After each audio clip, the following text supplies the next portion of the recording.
Okay, so we're here with NVIDIA and they're about to show us some benchmarks. We're very excited. The moment of truth is upon us. I'm here with Sridhar. He's with Technical Marketing with NVIDIA and he's going to show us a few things that demonstrate the power of the Tegra 4 platform.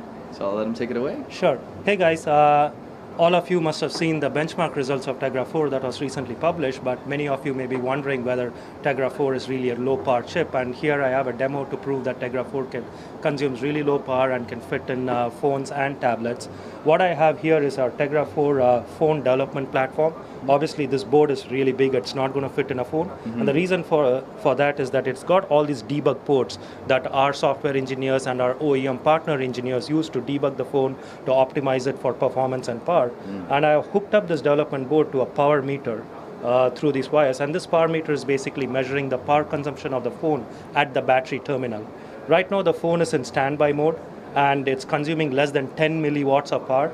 The sensitivity of this meter is like 10 milliwatt range, that's why it's showing 0. But the moment I turn on the display, you'll see it'll spike up a little bit, but eventually it'll settle down to around 0.7 watts. So basically when the phone is idle with the display on, it's consuming only around 0.7 watts. And most of that power consumption is due to the, the display backlight power. Let me unlock the screen here and you guys can take a look at the meter.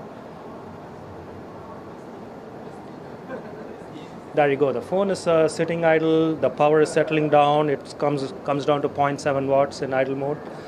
So let me launch the gallery and play a 1080p video clip. Play, and start over and tilt this board a little bit so that the video comes to landscape mode, and let's let the power settle down. And what you'll notice is this is a 1080p screen. The phone is decoding a 1080p high profile clip, and you see it's consuming only around 0.88, 0.9 watts. When you compare this to a competing system, a 1080p phone like the Droid DNA, for example, we found that the Droid DNA consumes around 1.2 watts. So Tegra 4 is actually consuming 25% lower power than competing systems out there, and it gives you approximately 2 to 2.5 hours more battery life. So you get both high performance, as you've seen in the benchmarks, and low power from Tegra 4. Excellent. In terms of the relative performance, a lot of the industry analysts, from what I've read at least, they say that Tegra 4i is not Tegra 4. Can you just speak to that a little bit? Well, it's not Tegra 4, but performance comes close to Tegra 4, quite close. And the user experience is close to Tegra 4. And the reason for that is you can play all the Tegra 4 optimized games on Tegra 4i because it's got a 60-core GeForce GPU. It has the same i500 modem architecture in there. It supports the same computational photography features that Tegra 4 supports, and it's going to deliver great web browsing, great gaming experience, and really long battery life. So in all these aspects, I believe that T4i is much closer to Tegra 4 performance, and clearly it's aimed at the mainstream smartphone market, and Tegra 4 is for the super phone, high-end hero smartphone and tablet market. Tablets, of course, with ridiculously high resolution. Right. I was reading that apparently we're on the dawn of having 4K resolution display, 10-inch form factor. It's not too far off. They're already getting ready for it. So. But I mean, Tegra 4 can actually support, that resolution almost. Yeah, Tegra 4, I think we have a demo downstairs that shows Tegra 4 driving a 4K TV, so it can decode a 4K video flawlessly. That's exactly right. You're very confident in saying that we can continue to increase performance, but at the same time we can get more efficient devices. Right. And this is technically possible, Yeah, definitely, because process technology is, continuously improving. Like, few years ago, we were on 65 nanometer, 40 nanometer, 28, and we're going down. And these process technology improvements gives us, more power efficiency. And architecture is also getting more efficient. Like, we went from single core to dual core, and it's a well-known fact, more cores running in parallel, can run at lower frequency and voltage and gives you better power efficiency.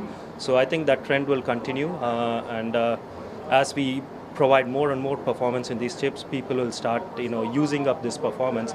I mean, if you recall a few years ago when NVIDIA introduced the first dual core mobile processor, people were wondering, do you really need a dual core in a smartphone?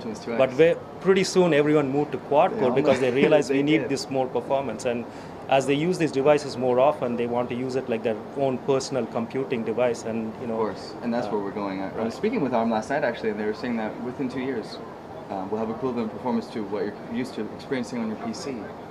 Could be, yes. In terms of Android and whatnot, I mean, obviously I know NVIDIA is a big supporter of Android, but is it true really that Android can't take full advantage of this many cores? Is it, are the app developers kind of sort of lagging in a single core instruction set mentality?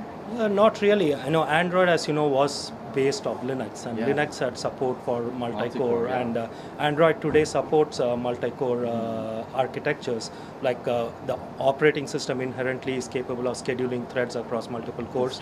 The web browser takes advantage of multiple cores, especially the Chrome browser that supports multiple tabs can like schedule threads for each tab on different cores. And like, I think you have a demonstration that can perhaps show something to that effect. This is a web browsing demo. What we have set up here is this is a Tegra 4 development platform, and this is a Nexus 10 that is powered by dual-core A15. And both these tablets are connected to a web server through wired Ethernet. Okay. And the reason we are going wired and the reason we are going to a local web server that is under this desk is to eliminate all the network latencies, the server load latencies, and just purely benchmark the capability of the these two tablets. So I'm going to launch this web page load test, and what this test is doing is it's basically loading up 25 websites, and these 25 websites are the top 25 sites that are most visited in the US. Okay. And we've ripped those sites, stored them on this local server, and I'm going to launch this test on the Tegra 4 and on the Nexus 10. And as you can see, Tegra 4 is really like, loading these fast. And the cache has been cleared? The cache has been cleared, everything is being loaded from the server, and Tegra 4 is dual core A15 this is dual versus quad A15. Quad core A15, so. And so Tegra 4 will load these 25 pages in approximately 25 to 27 seconds, and you'll see that soon. I saw a gadget there. Yep. So there you go, 27 seconds to load up 25 pages. That's approximately a second and a half. While the Nexus 10 takes anywhere between 45 to 50 seconds, delivering a 60 to 70% performance benefit on the quad-core Tegra 4. Substantial improvement. So really, when do you think we're going to be able to see Tegra 4 devices in the wild at the earliest? Q2 of this year. Q2 of this year? Yeah. ZTE and Toshiba already announced that they're working with us to bring tablets and phones to the market, and you'll see more devices show up. So we're looking at 57 seconds for the Nexus 10, the A15 dual core, versus the 27 seconds for the quad core. It's almost 2 times faster. And does it still have the fifth sort of Ninja core as Jetson? The definitely. companion core? Yes. Okay. So Tegra 4 has this 4+1 architecture with the 5th battery saver core. That's right. So the battery saver core itself is a Cortex A15 core, but it has been optimized for ultra low power consumption. So for example, let's say right now it's sitting idle doing nothing. So we turn off all the 4 main cores and just run it off the battery saver core. And if the display is turned off and you're just doing social network syncs in the background or playing music, all of that runs on the battery saver core. Nice. And the fact that on Tegra 4 the battery saver core is Cortex A15, it's much more powerful, so it can handle more. A lot more, eh? Yeah, it can handle a lot more tasks in this low power state. So, and our the 4+1 technology is a 2nd generation technology on Tegra 4, which means we get even more power saving because we have optimized the algorithms further. I understand completely. Well, that's a nice thorough rundown. I'm completely sold on what you guys are bringing to market. Thank you. I really wanted to say thank you very much for your time. That's nice talking Congratulations. to you. Thank you. Nice to talk to you too. Sure. All right, it's Android Authority. We're going to sign off for today. We pulled an all-nighter last night to try and get you some videos online. We'll have lots more news on NVIDIA and lots more to come here from Mobile World Congress in Barcelona.